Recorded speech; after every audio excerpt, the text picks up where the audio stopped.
আসসালামু আলাইকুম, সবাইকে শুভেচ্ছা জানাচ্ছি। মাসুম মাহবুব। আপনারা দেখছেন, শুনছেন, আমাকে একটু কমেন্ট করে জানাবেন যে সব ঠিক আছে কিনা। আমার এক ভাই লিখেছে, বাংলাদেশের খবর শুনতে মন চায় না। আমারও বাংলাদেশের এইসব খবর দিতে ভালো লাগে না, কিন্তু অনেক কমেন্ট করছেন যে ভাই বাংলাদেশের খবর একেবারে দেয়া বন্ধ করলেন কেন? আমরা বাংলাদেশের খবর শুনতে চাই। তো সেই সব দর্শকদের জন্য একটু স্যাক্রিফাইস করেন, আমিও দিচ্ছি আপনাদের। আমার সবসময় ভালো কিছু খবর দিতে ভালো লাগে। তো আরেক ভাই লিখছে, ভাই নেতা কাকু আছে না গেছে? এখনো মনে হচ্ছে নেতা কাকু আছে। আমার একটু ঠান্ডা জ্বরের কারণে গলা বসে গেছে, একটু কষ্ট হলেও শুনে নেবেন। এক ভাই লিখছে, মাসুম ভাই আপনার শরীরের অবস্থা কি? ইনশাআল্লাহ আগের চেয়ে একটু ভালো, আপডেট হচ্ছে।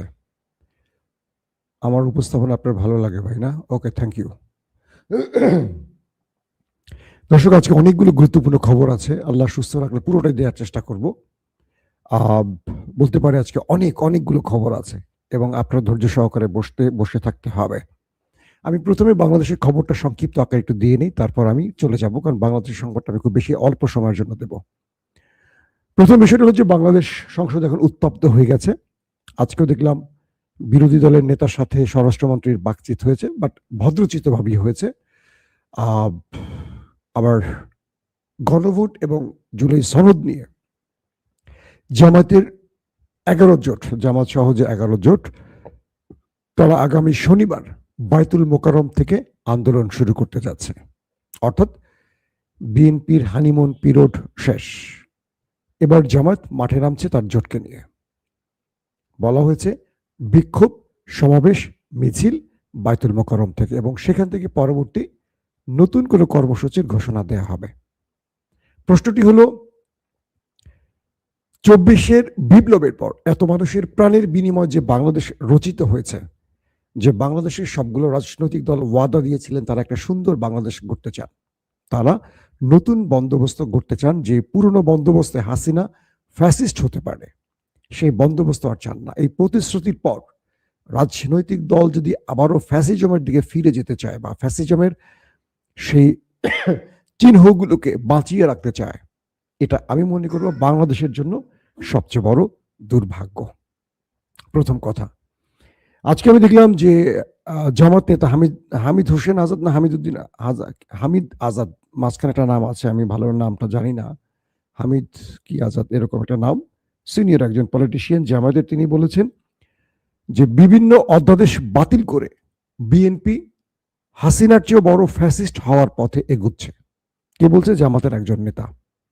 সাংবাদিকদের ডেকে তিনি এই বক্তব্যটি দিয়েছেন এবং কর্মসূচি ঘোষণা করেছেন।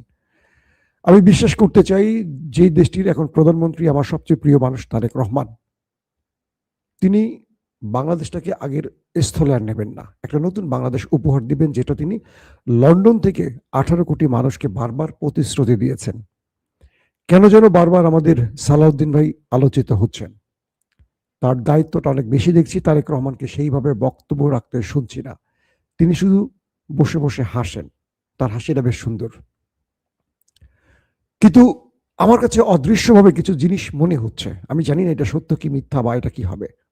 বিএনপির উপর কারো দায় আছে, তো বিএনপি চাইছে যে তারা জুলাই সনদ গণভোটের পক্ষে থাকবে না।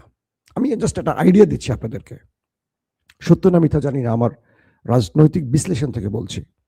কিন্তু বিএনপিও মনে মনে বা তারেক রহমানও মনে মনে চায় এটা হোক, কিন্তু যারা তাদেরকে ক্ষমতায় বসিয়েছে, সারপ্রাইজ গিফট করেছে, তারা চাচ্ছে বিএনপিটা না করুক।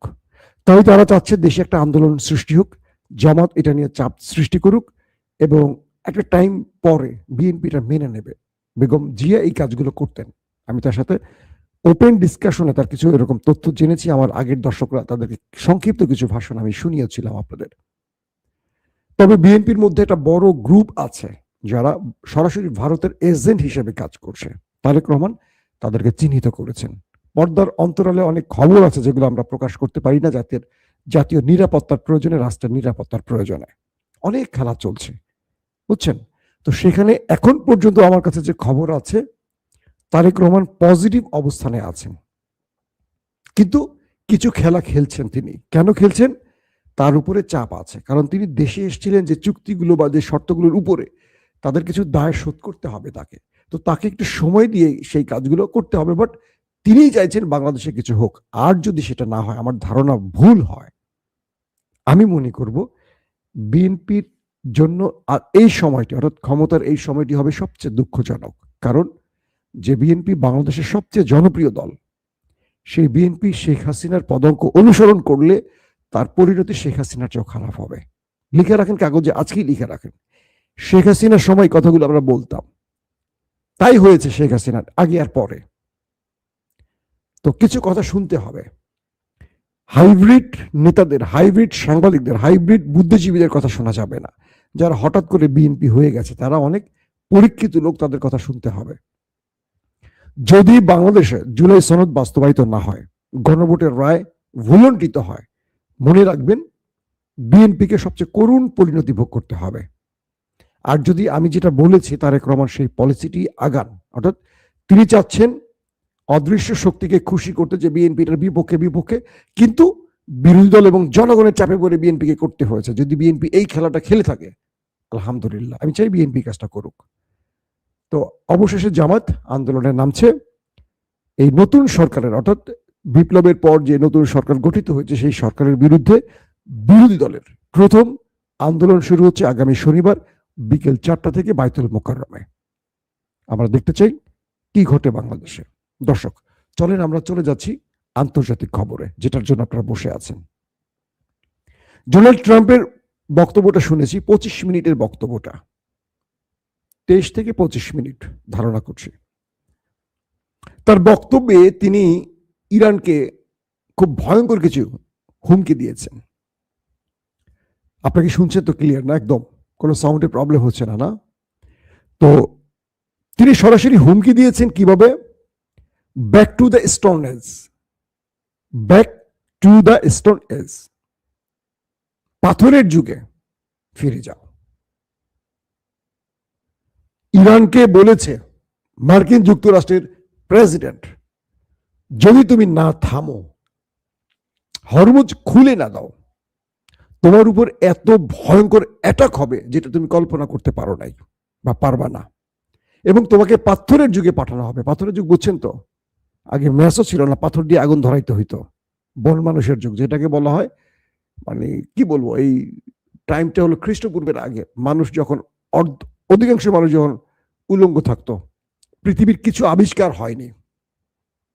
ইরানকে সেই যুগে পাঠিয়ে দেবে, অর্থাৎ ইরানের সকল প্রকল্প ধ্বংস হবে, শিক্ষা প্রতিষ্ঠান ধ্বংস হবে, বিদ্যুৎ প্ল্যান্ট ধ্বংস হবে, পানি প্ল্যান্ট ধ্বংস হবে, অর্থাৎ ইরানে কোনো আধুনিকতার কিচ্ছু থাকবে না। এত ম্যাসিভ অ্যাটাক হবে যেটাতে ইরান সেই পূর্বের পাথরের যুগে ফিরে যাবে। ডোনাল্ড ট্রাম্প ইরানকে ঠিক এই ভাষায় থ্রেট দিয়েছেন, এবং তিনি যে সোশ্যাল মিডিয়ায় লিখেছেন তার বক্তব্যের পর, সেটা হলো back to the stone age.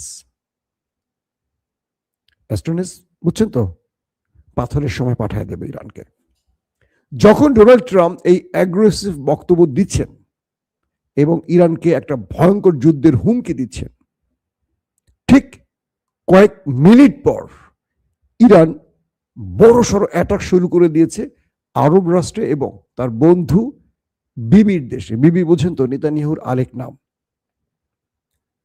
বলা হচ্ছে ইরান এত ম্যাসিভ আকারে ড্রোন, মিসাইলে, মানে তার অ্যাটাক সাজিয়েছে, প্রেসিডেন্ট ট্রাম্পের বক্তব্যের জবাব ইরান তার অ্যাটাকের মাধ্যমে দিয়েছে। মিস্টার ট্রাম্প, আমি তোমাকে নো বলে দিলাম, তোমার এই হুমকি ধমকিতে আমি না, তুমি আমাকে গলাতে পারবে না। যেটা সিদ্ধান্ত আমি নিয়েছি সেটাই, আমার শর্ত মেনে তুমি যা করো করো। আমার শর্ত না মানে তুমি মানে আমাকে পাথরের যুগে পাঠাবা, নাকি তুমি তারও আগে পাঠাবা, সেটা পাঠাও। ইরানের এই অ্যাটাকে জর্দানে মার্কিন যে বেজ মোটামুটি লন্ড ভন্ড হয়ে গেছে, এবং কাতার, দুঃখিত, কুয়েত, দুবাই তো ব্যাপক হিট হয়েছে। ট্রাম্পের এই বক্তব্যের পর পৃথিবীব্যাপী বলা হচ্ছে 500 বিলিয়ন মার্কিন ডলার ডাউন হয়ে গেছে। এক বক্তব্যে 500 বিলিয়ন মার্কিন ডলার হাওয়া হয়ে গেছে। কত বড় মানে মানে বক্তব্যে কি পরিমাণ ইফেক্ট পড়ে বুঝতে পারছেন? বলা হচ্ছে ইরানের 2-3 সপ্তাহের মধ্যেই মার্কিন যুক্তরাষ্ট্র এই বিশাল অ্যাটাকটি করতে যাচ্ছে। তার মানে হরমুজ খুলে ইরানকে সরে যেতে হবে। মূলত ইরানের কাছ থেকে একটি ফেস সেভিং চাচ্ছে ট্রাম্প, কিন্তু ইরান দিচ্ছে না। আপনাদেরকে আমি আজকেও খবর দিয়েছি যে যখন ইরানের একজন গুরুত্বপূর্ণ ব্যক্তি মার্কিন যুক্তরাষ্ট্রের সাথে আলাপ চলছিল তৃতীয় রাষ্ট্রগুলোর মাধ্যমে, অর্থাৎ পাকিস্তান, তুরস্ক, মিশর, ওমান, এই দেশগুলোর মাধ্যমে যখন আলোচনা চলছিল, আর যে ব্যক্তিটি এই আলোচনাটাকে এগিয়ে নিয়ে যাচ্ছিলেন সেই ব্যক্তিকে দখলদাররা মেরে দিয়েছে। মানে একবার চিন্তা করেন যে বিষয়টা কত ভয়াবহভাবে, যে যেই ব্যক্তি যুদ্ধ বন্ধের জন্য আলোচনায় যাচ্ছে তাকে মেরে দিচ্ছে। কামাল খারাজি ইরানের যে নেতা ছিলেন যুদ্ধের বা আলোচনার, আলী লারিজানি, তারপর এই ব্যক্তি ছিলেন সবচেয়ে গুরুত্বপূর্ণ এই বিষয়ে। যিনি আলোচনা করতে চান বা যিনি আলোচনা করার ব্যক্তি হন তাকে ওরা মেরে দেয়। অর্থাৎ ওই দেশটি চায় না কোনোভাবেই আমেরিকা আলোচনার মাধ্যমে যুদ্ধটা বন্ধ করুক, তারা যুদ্ধটা প্রলম্বিত করতে চায়, লম্বা করতে চায়। সেই কামাল খারাজিকে আমি এটা নিয়ে আজকে সন্ধ্যা দিয়েছি, আর ডিটেলস বলবো না। তো ইরান বলছে যে একদিকে আমাদের লোকদেরকে তোমরা টার্গেট কিলিং করছো, আবার যুদ্ধের আলোচনা চাইছো, এটা তো প্রতারণা। আমেরিকাকে বলছে এটা তো প্রতারণা, তোমাদের প্রতারণায় আমরা নামবো না। অর্থাৎ ট্রাম্পের বক্তব্যের যখন দিচ্ছিল ইরান, তার আইআরজিসি তার মিসাইলের স্টোরেজে বসে বাটনে হাত দিয়ে বসেছিল। বক্তব্য শেষ আর মিসাইল মারা শুরু করছে। মাইরা ট্রাম্পকে জবাব দিয়েছে, ট্রাম্প দেখো তোমার পাথরের যুগে আমাদের পাঠাবার, আমরা তোমাদেরকে, তার বক্তব্য দিলাম মিসাইল দিয়ে। এখন যে বিষয়টি তৈরি হয়েছে যে জর্দান রাষ্ট্রটা কারা? এটি হলো ইসরায়েলের সবচেয়ে বড় মিত্র। এরা কোনো মুসলিম দেশে নয়, এরা ইসরায়েলের মিত্র বা ইসরায়েলের পক্ষের। আরেকটি দেশ আছে আরব আমিরাত। সৌদি আরব এখন চুপ। ট্রাম্প সৌদির প্রধানকে নিয়ে এত ন্যাক্কারজনক বক্তব্য দিয়েছে যে সে ট্রাম্পের পেছনে নাকি চুমু দেয়। তো সেই ব্যক্তি এখনো চুপ। সৌদি আরব কথা বলে কম, কাজ করে অন্যভাবে কাজ করে। কাতার মোটামুটি চুপ, ওমান চুপ। বাহরাইন বলছে নতুন করে যে আমরা এই যুদ্ধের আগেও নেই পাছেও নেই, বহুত মাইর খেয়েছি, বহুত খাইছি আর কি, আর খাইতে রাজি না। এখন লাফাচ্ছে শুধু দুটো দেশ, বাহরাইন, আরব আমিরাত আর হলো জর্দান। কুয়েত চুপ, কাতার চুপ, বাহরাইন চুপ, আরব চুপ। ওরা বলছে আরব যদি এই যুদ্ধে না নামে আমরা নামবো কি করে? অর্থাৎ আরবরা হলো মোরল, আরব যদি যুদ্ধে নামে সবাই নামবে। আরব কৌশলগত কারণে চুপ। তারা চায় ইরান দমে যাক, কিন্তু তারা এই অ্যাটাকে নামবে না, কারণ তারা জানে যদি তারা এই যুদ্ধে নামে ইরান আরবকে তক্তা বানায় ফেলবে। তাদের যে ভিশন 30 শেষ, বুর্জ খলিফা মলিফা কিচ্ছু থাকবে না। এখন পর্যন্ত ইরান মার্কিন বেজগুলোকে টার্গেট করছে, তখন ইরানের মিসাইলগুলো আরবের কোনো স্ট্রাকচার রাখবে না, সব শেষ করে ফেলবে, কারণ আমেরিকা ঠেকাতে পারবে না। আমেরিকা তো নিজের বেজে ঠেকাতে পারে না, আরবকে কি ঘোড়া রানা ঠেকাবে? এখন এই পরিস্থিতির মধ্যে যে অবস্থাটি তৈরি হয়েছে যে মার্কিন ডিস্ট্রয়ার ভারত মহাসাগরে যখন ছিল, ইরানের মিসাইল সেটাকে হিট করেছে। 2টো মিসাইল হিট করেছে মার্কিন ডিস্ট্রয়ারে। ইরানিরা বলছে এটি হলো আমাদের ভারত থেকে শ্রীলঙ্কা হয়ে আসার পথে ইরানের একটি জাহাজে অ্যাটাক হয়েছে না, 80 জন নাবিক শাহাদাত বরণ করেছিলেন, এটার প্রতিশোধ। মার্কিন সেই ডিস্ট্রয়ারকে, প্রায় $2 বিলিয়ন মার্কিন ডলারের সেই ডিস্ট্রয়ারটাকে 2টো মিসাইল দিয়ে হিট করেছে। একটি ছিল হাইপারসনিক মিসাইল, আরেকটি ছিল ক্রুজ মিসাইল। 2 পয়েন্ট থেকে এসে রাডার সিস্টেমকে ফাঁকি দিয়ে হিট করে মোটামুটি বেশ কজনকে ওপারে পাঠিয়ে দিয়েছে। পাশাপাশি যুক্তরাষ্ট্রের যেই স্ট্রাইক গ্রুপ, মার্কিন যুক্তরাষ্ট্রের যে স্ট্রাইক গ্রুপ, তাদের উপর আজকে বেসিভ আকারে ড্রোন অ্যাটাক চালিয়েছে ইরান, এবং সেখানেও প্রচুর হতাহতের খবর আসছে।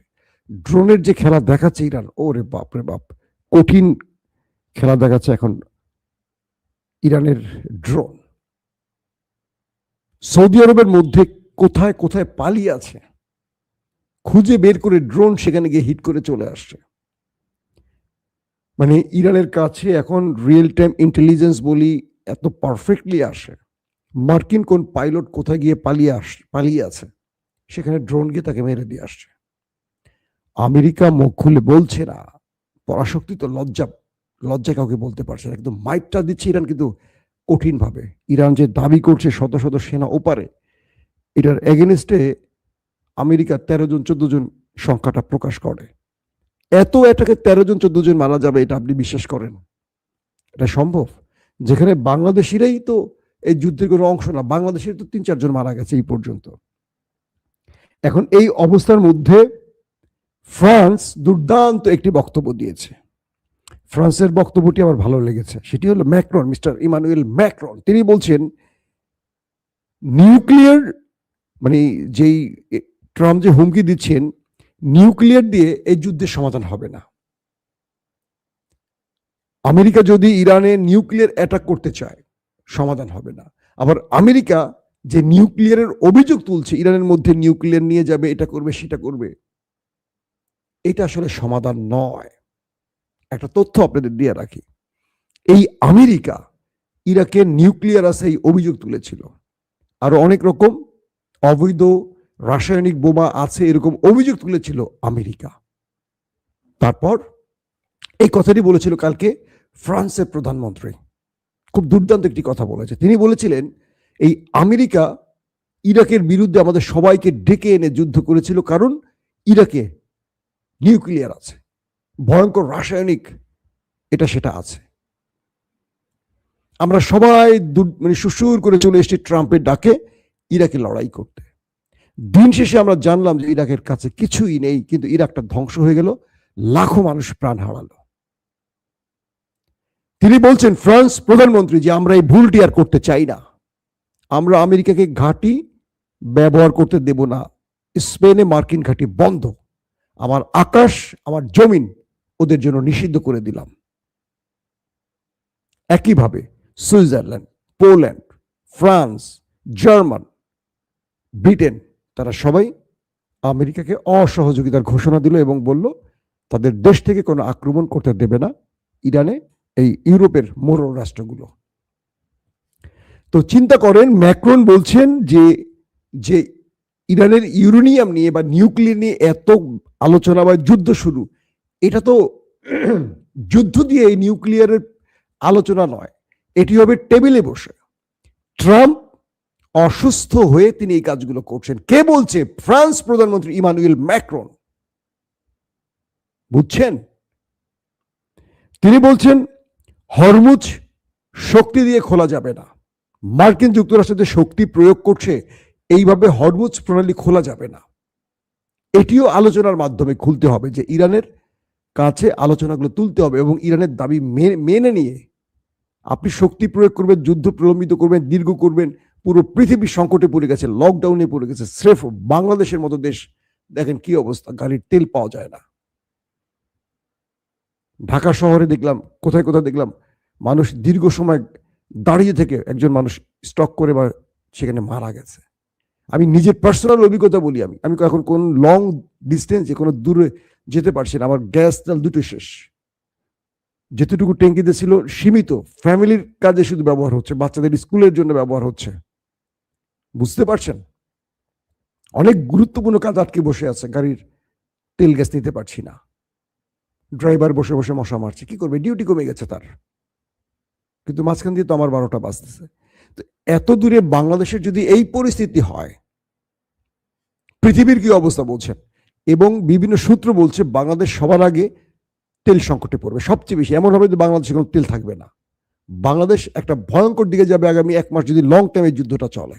যত বড় কথাই বলো, কারণ ইরান ইতিমধ্যে বাংলাদেশের ব্যাপারে অসন্তুষ্টি জানিয়েছে, বাংলাদেশ সরকারের বক্তব্যটি ইরানের ভালো লাগেনি। তো এই অবস্থার মধ্যে তিনি বলছেন ট্রাম্প একটু বেশি কথা বলেন, বাচাল। কি বলেন? কে বলছেন? ম্যাক্রন। তিনি কি বলেন তিনি নিজেও জানেন না, তার মধ্যে ম্যানার নেই। ট্রাম্পকে আগে ম্যানার শিখতে হবে। একটি এত বড় রাষ্ট্রের প্রেসিডেন্ট ট্রাম্পকে বলছেন ফ্রান্স প্রেসিডেন্ট, তার মধ্যে কোনো ম্যানার নেই, তাকে ম্যানার শিখতে হবে।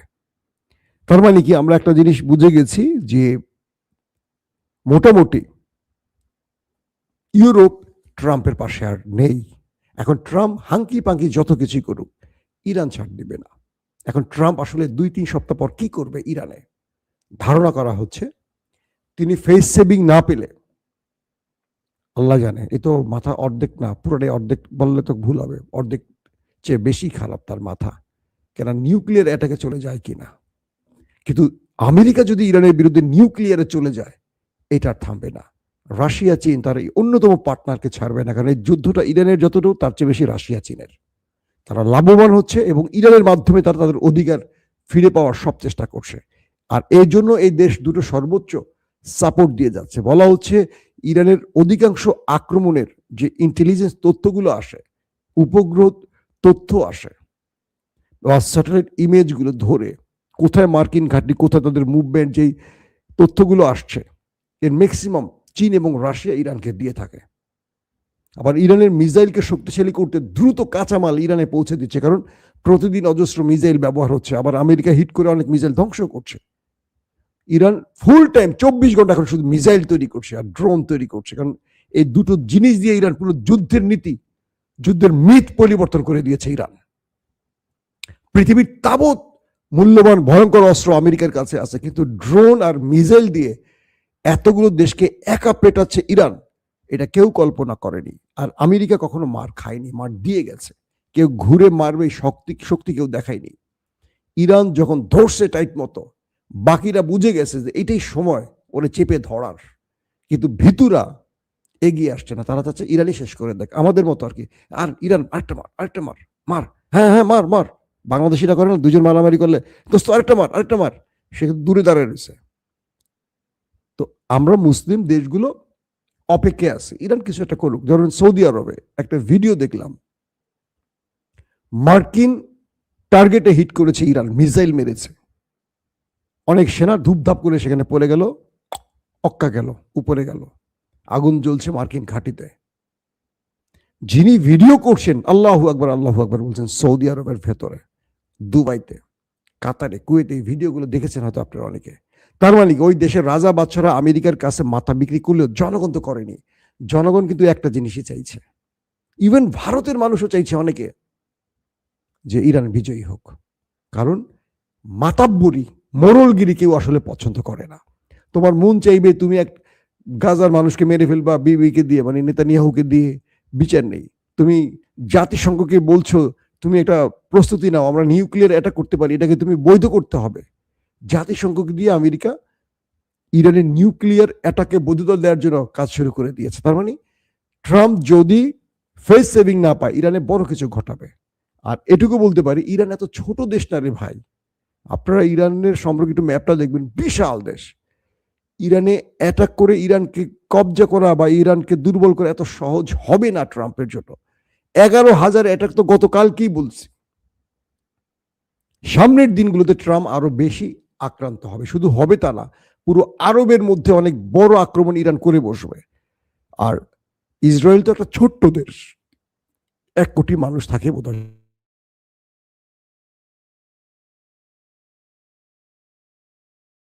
কিন্তু ইরান চাচ্ছে না সিভিলিয়ানরা মারা যাক। ইরান